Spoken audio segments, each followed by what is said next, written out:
Alerta em que sentido? Um alerta referente a um perigo muito grande que tem rondado as igrejas evangélicas de hoje.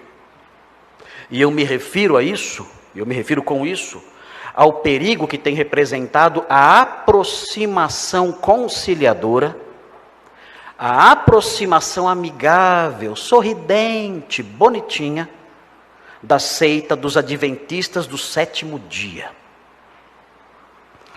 Irmãos, nunca eu vi, eu nasci num berço evangélico, eu nasci na igreja batista, eu sou batista de terceira geração, meus avós se converteram na igreja batista, depois meus pais, depois eu me converti. Poderia ser em outra igreja, poderia ser na igreja presbiteriana, poderia ter sido na Assembleia de Deus, poderia ser em qualquer igreja evangélica.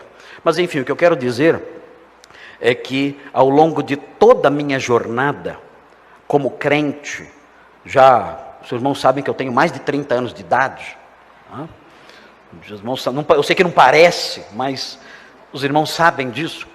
Eu nunca percebi uma aproximação tão intensa dessa seita junto aos evangélicos, junto aos crentes de verdade, e pior, uma disposição tão aberta, tão favorável, tão receptiva do povo de Deus diante das propostas dessa seita. Eu nunca vi. É de assustar. Essa ideia diabólica, satânica, que foi impingida na mente do cristão moderno, de que nós temos que ser flexíveis, nós temos que dialogar, que não existem verdades absolutas, temos que ter a mente aberta para ouvir outras opiniões. Essa lorota diabólica com capa de bondade, essa mentira satânica com capa de piedade, na verdade tem feito com que os cristãos que deveriam manter a guarda levantada, protegendo essa doutrina, abaixassem essa guarda e venha, qualquer coisa é certo, é possível, é aceitável, é meu irmão, não tem problema. Quando eu era garotinho, a igreja romanista, trabalhando para promover o ecumenismo, falava assim: não importa a igreja que tu és, era uma musiquinha, era um jingle. Não importa a igreja que tu és, se atrás do Calvário tu estás, ninguém sabe direito o que é isso, né? Mas se atrás, eu devo estar atrás do Calvário, né? Não importa a igreja que tu és, se atrás do Calvário tu estás, se o teu coração é igual ao meu, e podem ter certeza, dá-me a mão e meu irmão serás. Uau! E aí vinha o refrão: dá-me a mão, dá-me a mão, dá-me a mão e meu irmão será. Daqui a mãozinha aqui, todo mundo de mãozinha dada. Dá-me a mão, dá-me a mão, dá-me a mão e meu irmão será. De novo: não importa a igreja que tu és. E vai embora.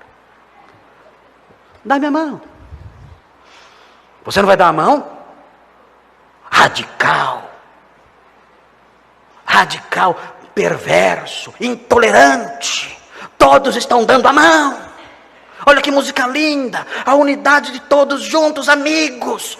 E você não quer dar a mão. Você é do diabo, você está errado, você é radical, você é intolerante.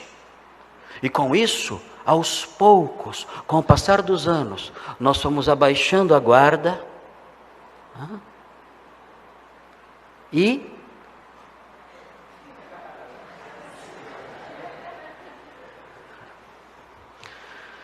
queridos,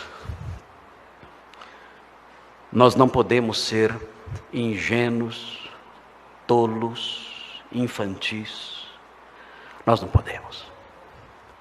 Nós sabemos muito bem o que há por trás do sorriso do diabo.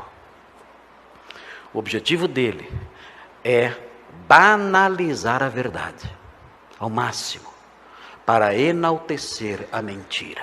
Esse é o objetivo. Não lute pela verdade, porque a ausência de um exército vai favorecer muito a causa da mentira. A ausência de um exército que ataca a mentira vai favorecer muito a minha causa, diz o diabo. Então vamos nos desarmar, vamos dar as mãos, e tudo está certo. E eu tenho visto com tristeza essa aproximação sutil de uma seita que diz: nós somos evangélicos, o teu coração é igual ao meu, estamos atrás do Calvário, dá-me a mão, e meu irmão serás. E não temos percebido a sutileza disso, e o quanto isso tem servido para promover a mentira. Sempre que nós abrimos as portas para os adventistas, estamos abrindo as portas não para pessoas apenas. Podemos tratar bem essas pessoas, podemos até ser amigos delas, sem problema nenhum. Mas quando abrimos as portas para essas pessoas, estamos abrindo as portas não só para pessoas, mas para as doutrinas mentirosas que elas divulgam. Vejam, existe uma estratégia explícita dos adventistas para cativar batistas. Sabiam disso? Você é batista ou de alguma outra igreja evangélica, existe uma estratégia específica usada para alcançar você. Existe um livro chamado Estudando Juntos. É um livro adventista, Estudando Juntos. Na página 124, esse livro diz como lidar com os batistas. Uau! Mas para quê? Não somos irmãos? Para que métodos de evangelismo conosco? Não somos irmãos? Eles não dizem que somos todos crentes e tudo igual, sem problemas? Não dizem isso? Não são conciliadores, não são amigos? Por que estratégias? Diz assim: ao se aproximar de seus amigos batistas, aborde aqueles pontos que temos em comum. Não entre imediatamente numa discussão acerca do sábado, mas fale sobre Jesus. Que lindo! Que fofo! Como falam as menininhas aí, né? Que fofo! Falar sobre isso. Não entre em assuntos polêmicos. O que diziam os antigos: se você vai pegar um pássaro, você não pode falar show. Vai pegar um pássaro, não fale show. Não entre em assuntos polêmicos. Evite entrar em controvérsia a todo custo. Assim vai dizendo para você orar junto, agradecer a Deus junto por várias coisas. E aí diz: quando o amor de Jesus dominar seus corações, no momento certo, sob a direção do Espírito Santo, então você poderá explicar-lhe as verdades próprias do adventismo do sétimo dia. No momento certo, quando você perceber que ganhou a confiança, então aí você vai tirar da manga. Surpresa! Aqui está. As nossas doutrinas específicas estavam guardadas aqui. Em todo o tempo eu tinha isso aqui na minha cabeça. Eu tinha esse objetivo aqui na minha cabeça. Agora chegou a hora. Agora eu ganhei a sua amizade. Agora eu ganhei a sua confiança. Agora é a hora de eu expor isso a você. Essa técnica é usada desde o século II pelos falsos mestres. Irineu de Leão já denunciava. Ele dizia o seguinte: ele dizia que os falsos mestres gnósticos na França se aproximavam dos crentes dizendo coisas que os crentes criam, com discursos que os crentes acreditavam. E depois que ganhavam a confiança dos crentes, isso no século II, na Gália, na França, Irineu de Leão explicando. Ele diz: depois que eles ganhavam a confiança da pessoa, estavam na casa da pessoa, comendo com ela, então eles puxavam de algum lugar as suas doutrinas falsas e engendravam essas doutrinas na mente das pessoas. É a mesma técnica usada aqui. Nós temos um livro de Ellen White chamado Testemunhos Seletos, no volume 2. Na página 386, que diz o seguinte, Ellen White dizendo: temos uma obra a fazer por ministros de outras igrejas. Deus quer que eles se salvem. Nossos ministros devem buscar aproximar-se dos ministros de outras denominações. Eles fazem isso. Já vieram aqui na igreja várias vezes, tentaram já me doutrinar várias vezes.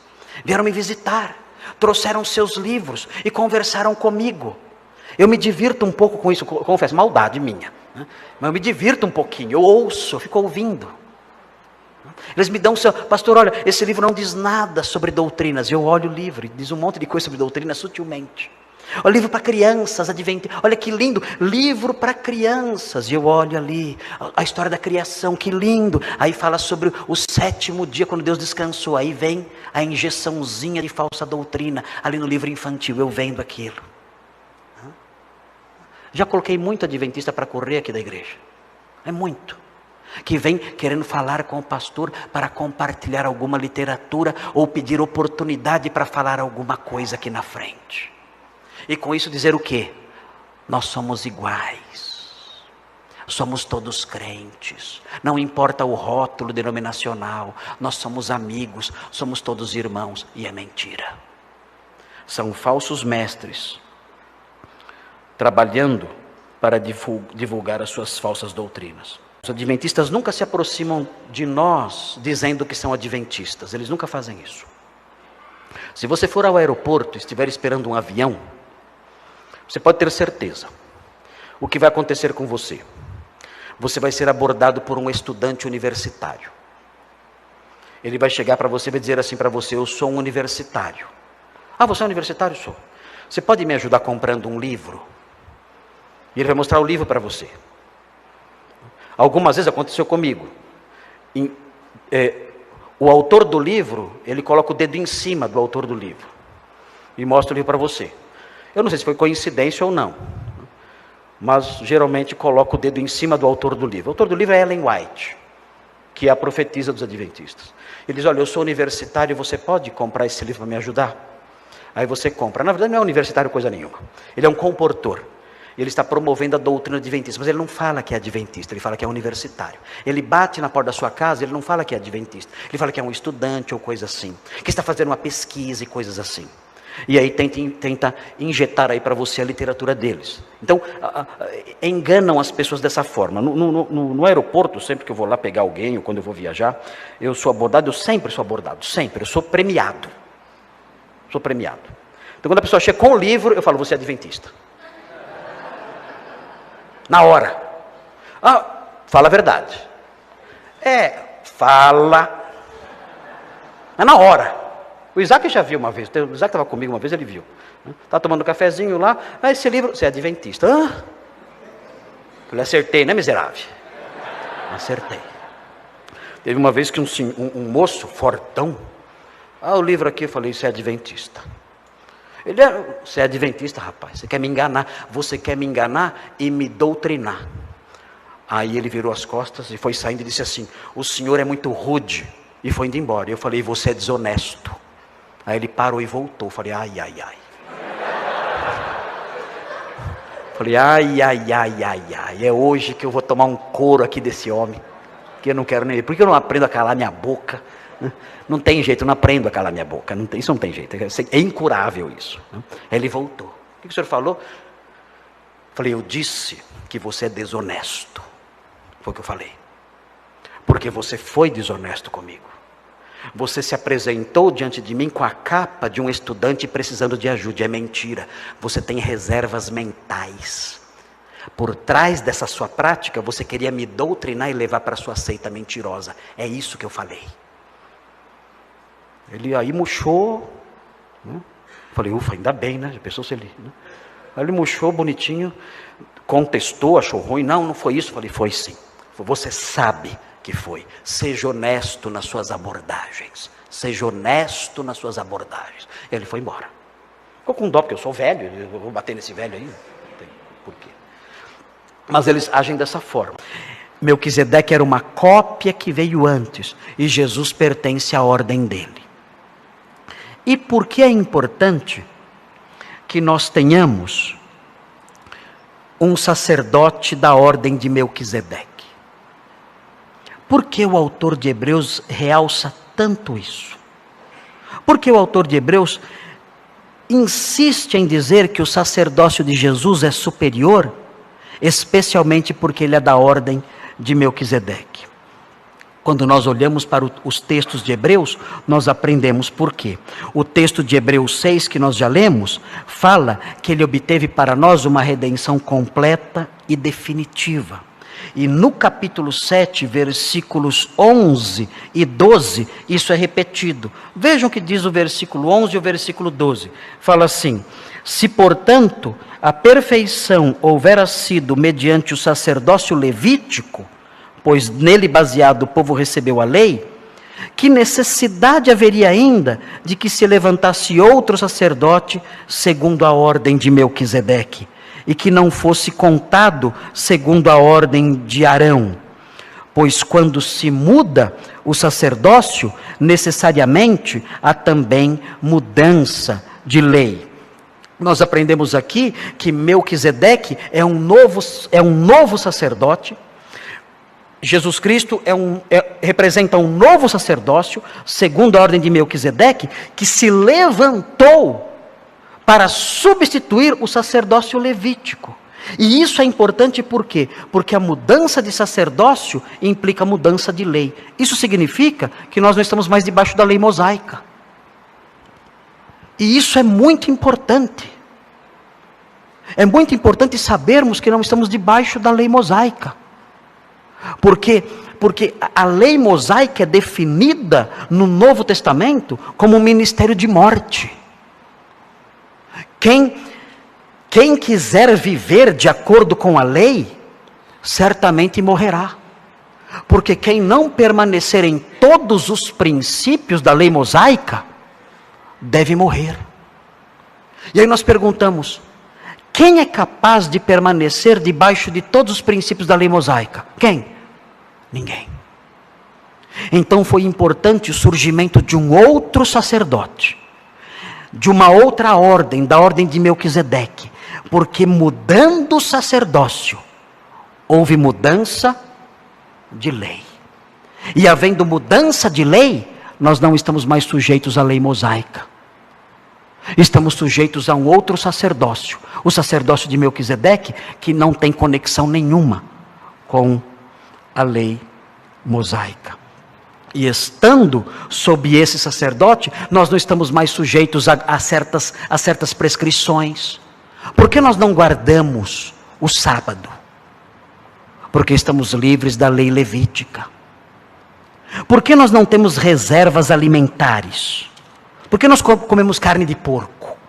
Todo mundo comeu pernil aqui no Natal. Por que nós comemos essas coisas? Não temos reserva nenhuma acerca disso. Porque estamos debaixo de um outro sacerdócio. Nós estamos debaixo do sacerdócio arônico, conectado à lei levítica. Nós estamos debaixo do sacerdócio de Melquisedeque, que não tem conexão nenhuma com essas leis. O livro de Hebreus diz, no capítulo 13, versículo 9, ele diz: não vos deixeis envolver por doutrinas várias e estranhas, ele diz. Porque os leitores de Hebreus estavam querendo voltar para o sacerdócio levítico.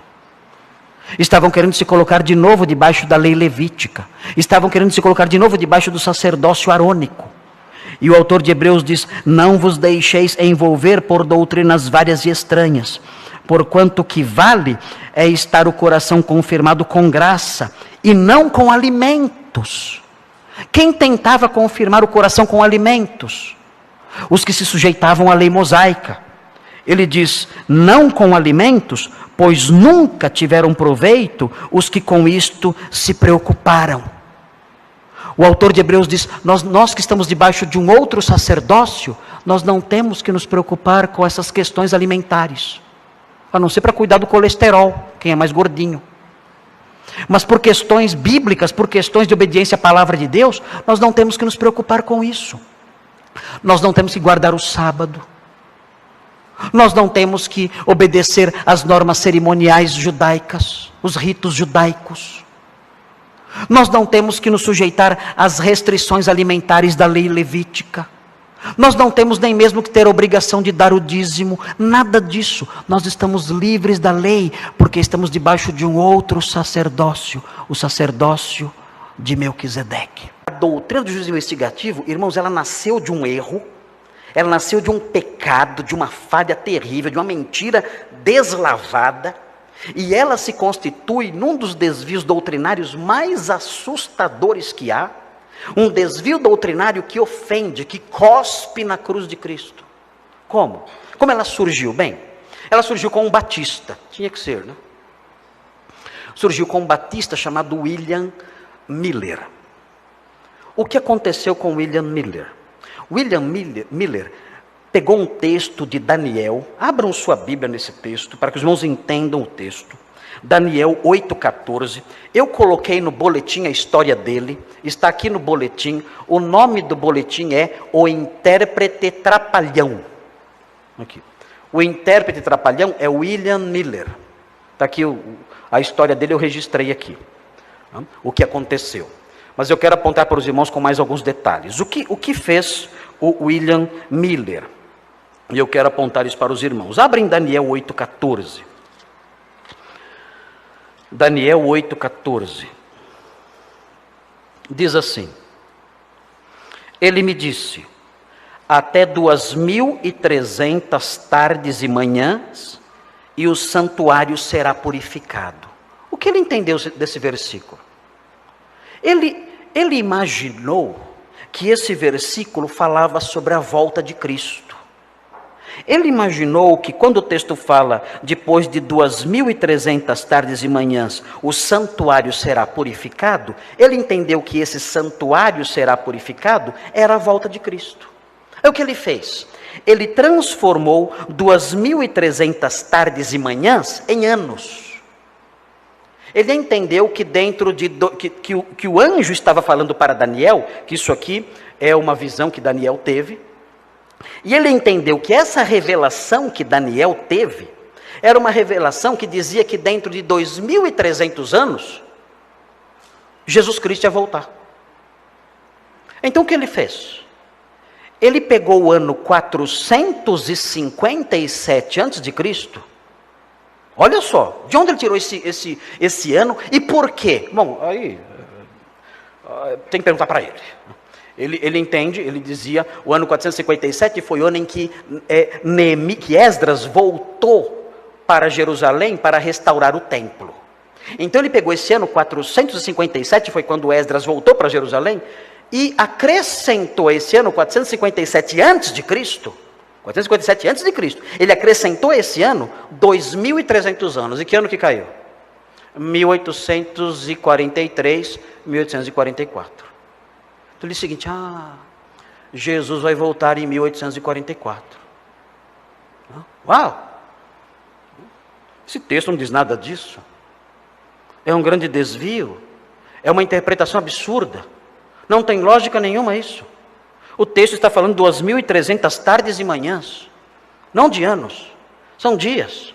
E mais, esse texto fala sobre as ações dos reis da Média e da Pérsia e dos reis da Grécia. É só olhar o versículo 20 e o versículo 21. O próprio capítulo 8 tem a sua interpretação. O capítulo 8 de Daniel foi interpretado pelo anjo que apareceu para Daniel e explicou para ele o sentido do capítulo. Nós não precisávamos de mais nada. Não precisávamos de nenhuma outra explicação, porque o próprio capítulo tem explicação. O versículo 19 diz, e disse, eis que te farei saber o que há de acontecer no último tempo da ira, porque esta visão se refere ao tempo determinado do fim, aquele carneiro com 2 chifres que viste, são os reis da Média e da Pérsia. Mas o bode peludo é o rei da Grécia. O chifre grande entre os olhos é o primeiro rei. E ele vai explicando, dizendo que essas coisas eram referentes aos 2 impérios que iam surgir depois da Babilônia. E tudo isso já aconteceu. O santuário foi profanado e depois de 2.300 tardes e manhãs, o santuário foi purificado de novo. Isso aconteceu na terra, isso aconteceu na história, isso aconteceu na época dos reis gregos, na época do bode peludo, como diz o texto aqui.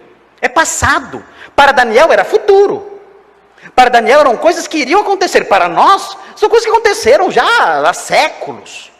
Mas ele entendeu que não, que o versículo 14 dizia respeito a outras coisas, que Jesus iria voltar em 1844. Que dia? Ele fez seus cálculos, pegando algumas datas do calendário levítico, e chegou à data exata, 22 de outubro de 1844.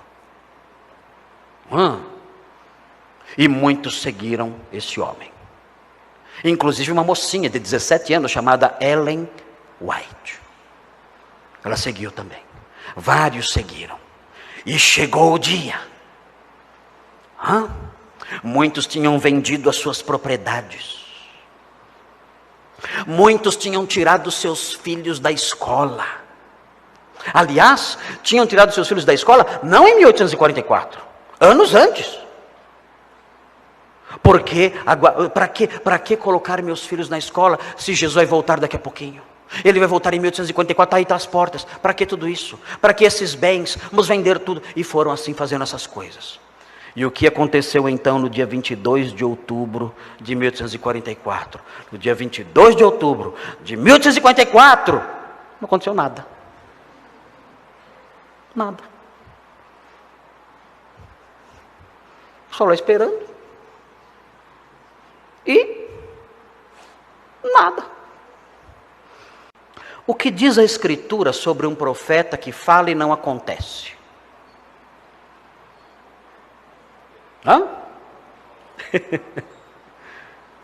Se o crente está diante de um profeta que fala e não acontece, o que o crente faz? Segue o profeta? Tenta explicar, olha, veja bem, esse profeta ele errou um pouquinho, mas na verdade não é bem assim. É assim que o crente faz? Há muito tempo o Senhor, na sua palavra, falou sobre os falsos profetas. Veja Deuteronômio 18. E é importante isso, porque tem falsos profetas hoje. Tem falsos profetas dizendo o que vai acontecer na sua vida. E quando não acontece, eles falam que você não tem fé. Não tem nada a ver essas coisas. Deuteronômio 18, versículo 20, fala assim. Deuteronômio 18, 20. Porém, o profeta que presumir de falar alguma palavra em meu nome, que eu lhe não mandei falar, ou que falar em nome de outros deuses, esse profeta será morto. No Antigo Testamento, se algum profeta falava alguma coisa que não era de Deus, esse profeta tinha que ser morto. Isso no Antigo Testamento. Se fosse hoje, haja cemitério. Imaginem só. Mas isso mostra, pelo menos aprendemos aqui, a severidade de Deus contra os falsos profetas. Não brinquem com falsos profetas. Por quê? Por que tanta severidade? Porque eles colocam mentiras na boca de Deus. Isso é uma blasfêmia indizível e eles destroem vidas. Eles acabam por taxar Deus de mentiroso e destroem a vida das pessoas. Falso profeta, na mente de Deus, merece a morte. Só não é morto agora no Novo Testamento, só não é morto agora, porque Deus, na sua graça, na nova dispensação, Ele não pune assim os falsos profetas. Punirá um dia de forma muito pior, mas não pune assim agora na atual dispensação. Mas em Israel era assim. Você falou alguma coisa em nome de Deus, anunciou a profecia em nome de Deus, não se cumpriu? Morte. Não tem conversa. Vejam a sequência. 21. Se disseres no teu coração, como conhecerei a palavra que o Senhor não falou? Como é que eu posso saber o que Deus não falou? 22. Sabe que, quando esse profeta falar em nome do Senhor, e a palavra dele não se cumprir, nem suceder como profetizou, esta é a palavra que o Senhor não disse. Com soberba o falou tal profeta. Não tenhas temor dele. Não tenha medo, não tenha respeito nenhum por esse homem. E mais, versículo 20, pedra nele. Tem que ser morto. No Novo Testamento, o apóstolo Paulo, quando fala sobre falsos profetas, ele diz sobre falsos mestres, pessoas que engendram heresias destruidoras, ele diz no capítulo 20 de Atos, Atos capítulo 20, versículos 29 e 31, os irmãos devem estar alertas quanto a essas coisas. Os irmãos não podem brincar com essas coisas, não tem que dar a mão e meu irmão serás, não Não tem que dar a mão e meu irmão serás. Tem que levantar a mão, levantar a guarda, se proteger. A igreja atual é uma igreja muito infantil.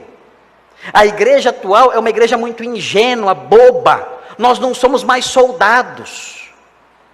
Não somos mais guerreiros, batalhadores pela verdade. Não somos mais isso. Nós nos tornamos o quê? Com que nós podemos ser comparados hoje? A crianças. A crianças brincando no jardim da teologia. A crianças brincando no jardim da igreja. Nós nos tornamos isso. Mas nós não somos isso. Nós somos soldados. Nós somos um exército, lutando contra a mentira. Mas arrancaram isso da igreja cristã. Irmãos, eu não quero dizer que nós devemos ser amargos, ofensivos, cara feia, batendo em todo mundo, de forma nenhuma. Nós temos que ser as pessoas mais dóceis deste mundo. Temos que ser pessoas educadas, amigas, sorridentes, simpáticas. Temos que ser assim. Temos que brincar, brincadeiras sadias. Temos que participar de momentos de congraçamento entre nós, entre os nossos familiares, entre os incrédulos. Nós não podemos fechar a cara, olhar para eles com cara feia, nos afastarmos. Não. Nós temos que ser os melhores amigos, não nos misturar com as suas práticas, não fazer o que eles fazem, não dizer o que eles dizem, não pensar o que eles pensam, mas devemos tratá-los com respeito, com amor, com simpatia. Nós devemos ser assim, inclusive com os componentes das seitas, temos que ser assim. Mas, quando o que está em jogo é a sã doutrina, aí é diferente, aí muda. Quando o que está em jogo é a sã doutrina, aí eu não vou dar a mãozinha. Aí eu não vou fazer como as crianças faziam antigamente. Antigamente as crianças, quando brigavam, no final da briga, elas ficavam de bem. Sabe o que elas faziam quando ficavam de bem? Vocês sabem, crianças, o que elas faziam? Dava o dedinho. Sabiam disso? Vocês fazem isso ainda? Não fazem não, né? Dava o dedinho. Já viram isso? Vocês lembram, os mais velhos? Pastor Thomas lembra disso? Pastor Marcos Samuel está aqui hoje. Você dava o dedinho também? Olha lá, dava o dedinho. É. Assim, dava o dedinho. Vai ficar de bem. Quando a questão é a luta pela sã doutrina, nós não temos que dar o dedinho. Não. Aí nós somos soldados. Nós nos levantar. Nos levantar e dizer, não, isso é mentira. O que isso tem que ver com o texto de Hebreus 6 e Hebreus 9? Bem, tem que ver o seguinte, existe no adventismo do sétimo dia, nesse ponto que eu quero alertar os irmãos. Eu quero mostrar para os irmãos que não são apenas questões ligadas a hábitos alimentares. Não são apenas questões ligadas a uma visão de um dia ou do outro. Porque alguém pode falar assim, mas os presbiterianos guardam o domingo.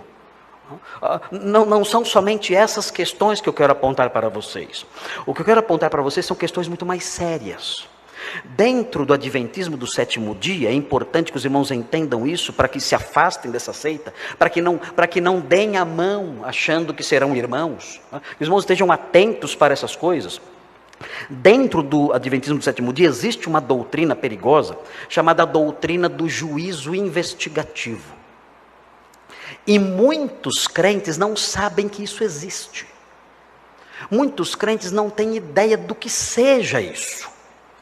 Isso foi dito e entrou para a doutrina adventista. Os irmãos podem entrar no site da Igreja Adventista e procurar a Declaração Oficial de Crenças Fundamentais.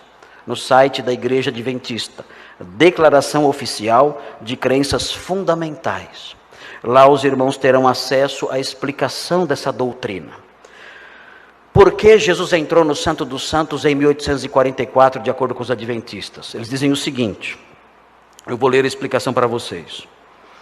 A purificação do santuário celeste, ele entrou para purificar o santuário celeste. A purificação do santuário celeste é a purificação de pecados registrados em livros nos céus. Ok? Sempre que nós, os salvos, pecamos, isso é registrado em livros celestes. É verdade isso? Claro que não, lorota. Inventaram isso aí. Então, quando você peca, é registrado. Pecado número 1, é registrado. Pecado número 2. Tem gente que dá um trabalhão danado, haja caneta, né? lá registrando os pecados nos livros. O que Cristo fez então? O texto aqui falando o seguinte: quando os justos pecam, seus pecados são registrados no céu. Se eles permanecerem ali, não poderá haver justificação. Tem que apagar os pecados dos livros. Por isso, em 1844, Jesus entrou no Santo dos Santos para purificar esses pecados registrados. Então o que ele está fazendo agora? Está trabalhando nisso aí. Ele está fazendo expiação.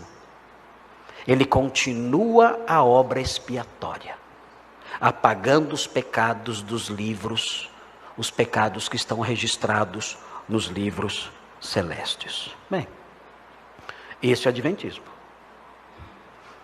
Essa é a doutrina distintiva dos adventistas. E o que isso implica? Isso significa que a obra de Cristo na cruz não foi uma obra cabal. Quando Cristo disse está consumado, estava mesmo? Não. Ainda tenho que fazer algumas coisas. Ainda tenho alguns pecados para resolver. A obra da cruz não é uma obra que se completou. Foi necessário se passar 19 séculos, tiveram que se passar, para que o Senhor entrasse no santo dos santos celestial e completar essa obra. O autor de Hebreus dizia, isso já aconteceu, e ele disse isso no século I. Ellen White e seus seguidores dizem não, isso não aconteceu no século I.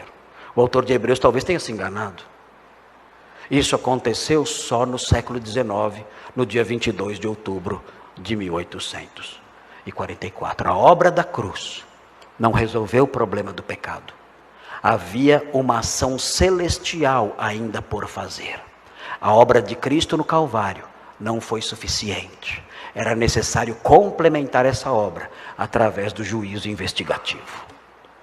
Pergunta: uma doutrina que reduz o impacto e a eficácia da cruz de Cristo vem de quem? Quem é o autor? Quem está por trás de uma doutrina que reduz a eficácia, a eficiência plena e a plenitude do efeito da obra de Cristo na cruz?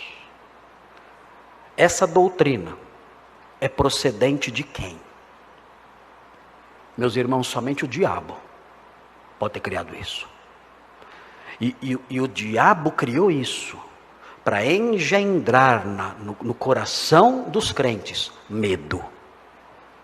Medo de não ter algum pecado apagado do livro. E viver debaixo da escravidão da lei.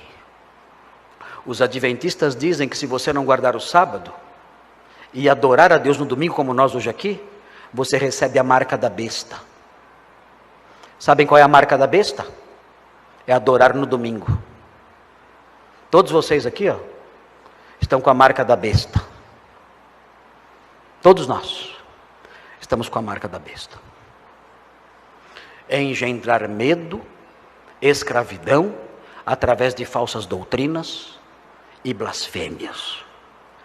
William Miller, quando ouviu isso, William Miller escreveu o seguinte: na passagem do tempo divulgado, eu reconheci meu desapontamento. O próprio Miller disse isso. Naquele tempo esperávamos a vinda pessoal de Cristo, e agora é desonesto contender afirmando que não estávamos errados. O próprio Miller reconheceu seu erro. Nunca deveríamos nos envergonhar de confessar abertamente nossos erros. Eu não tenho confiança nenhuma nas novas teorias que brotaram do movimento. A saber, que Cristo veio na época como noivo, era uma das teorias, que a porta da misericórdia se fechou nesse dia, que não existe salvação para os pecadores, que a 7ª trombeta soou, que são outras doutrinas deles, ou que a profecia tenha se cumprido em qualquer sentido. Eu não creio em nada disso. Nós, na verdade, erramos e deveríamos reconhecer isso. O próprio profeta deles disse isso.